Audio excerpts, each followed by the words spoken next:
निर्माण गर्ने भएको थानाको तर्फबाट उनको परिचयको बारेमा केही जानकारी गराउन गइरहेको छु। रावणमा असङ्ख्य तारा उपग्रह र ग्रहहरूले बनेको यो ग्रह हो। वैज्ञानिक अनुसार पृथ्वीको सौर्य परिवारमा सुकुमार अर्को बादल थियो। नमस्कार, आज चाहिँ पृथ्वीको सतहको वर्णनबारे हामीले छलफल गर्न लागेका छौँ। यो हो स्थलमण्डल। स्थलमण्डल भनेको पृथ्वीको सबैभन्दा बाहिरी भाग हो, जसमा हामी बसोबास गर्दछौँ। अर्को जलमण्डल। जलमण्डल भनेको पानीले ढाकेको भाग हो।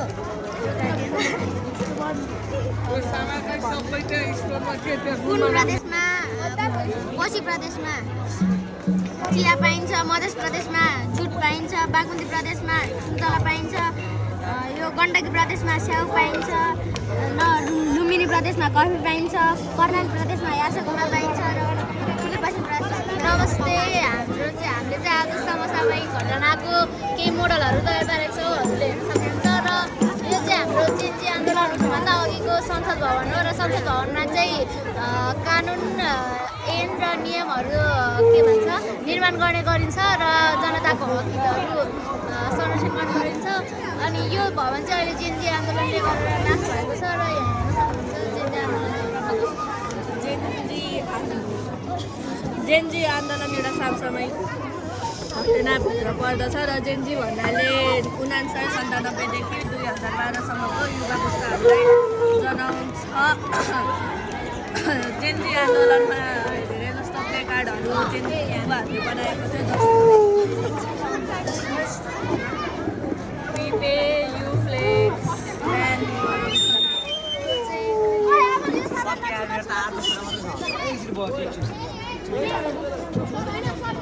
यो चाहिँ क्रिकेट पिच हो अनि यो चाहिँ टिमहरूको सिजन 2मा चाहिँ लुम्बिनीलाई जितेको थियो। यो चाहिँ सिजन 2को प्लेयर्सहरूको नाम हो।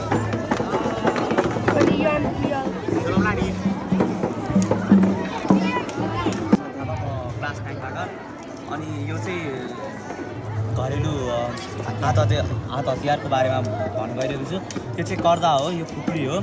खुकुरी चाहिँ युद्धतिर पहिलाको समयमा मान्छेलाई मार्न युज गरिन्थ्यो। र यो कुटो हो, यो तरबार, यो चुलेसी, यो शङ्ख हो, अनि यो मुरली, बाँसुरी, डम्फु। यो चाहिँ झ्याली हो, अनि यो सारङ्गी, यो चाहिँ बाजा। मादल अनि यो डम्फु हो, अनि यो झ्याली हो। यो चाहिँ धिमे हो, यो चाहिँ भुसिया हो। यो चाहिँ ढाउ हो, अनि यो चाहिँ छिसिया हो। यो मदानी हो, अनि यो चाहिँ ठेकी हो। यसबाट चाहिँ हामीले महीबाट घिउ निकाल्न सकिन्थ्यो। यसलाई यो भित्र हालेर अनि यो डोरी तान्दै निकालेर यहाँबाट घिउ निकालेर यसमा हालिन्छ।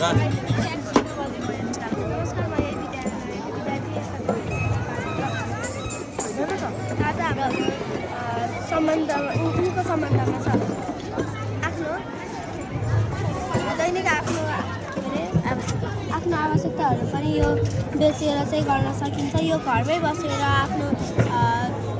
आफूले त्यो के अरे आयोजन गर्न सकिन्छ। यो हामीले बेचेर आफैले बेचेर चाहिँ हामीले पैसाहरू कमाउन सक्छौँ। किन्नेले पनि यो लगाएर तातो र न्यानो हुन्छ। यो हामीले टाढा टाढासम्म लगेर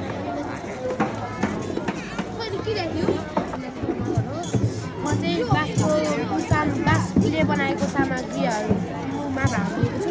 यो चाहिँ ढकी, यो चाहिँ टपरी, यो चाहिँ नाङ्लो, यो चाहिँ नाम्लो, यो चाहिँ डोको, यो चाहिँ चकती। तल चाहिँ यो चाहिँ दाल हो, अनि यो चाहिँ कुच्चो, कुन्द्री।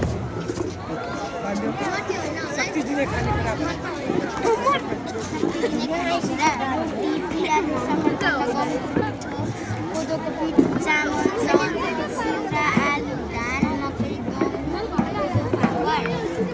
रक्षा गर्ने खानेकुरा, चमुसर,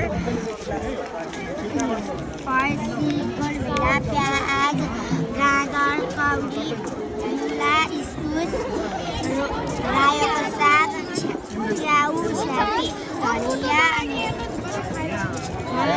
अङ्गुर, भोटे, दुध मासु माछा अन्डा घिउ पोडी केराउ बकुला राजमा चना मस्या भटमास र बर्खामा उत्पादन हुने तरकारीको बारेमा गइरहेको छ। यहाँ चाहिँ बर्खामा उत्पादन हुने तरकारी चाहिँ यहाँ चाहिँ हिउँदमा उत्पादन हुन्छ। आलु मुला च्याउ अनि प्याज अनि यहाँ चाहिँ काँक्रो फर्सी गोलभेडा अनि भोकटे अनि मुन्तला अनि सुन्तला भटमास स्याउ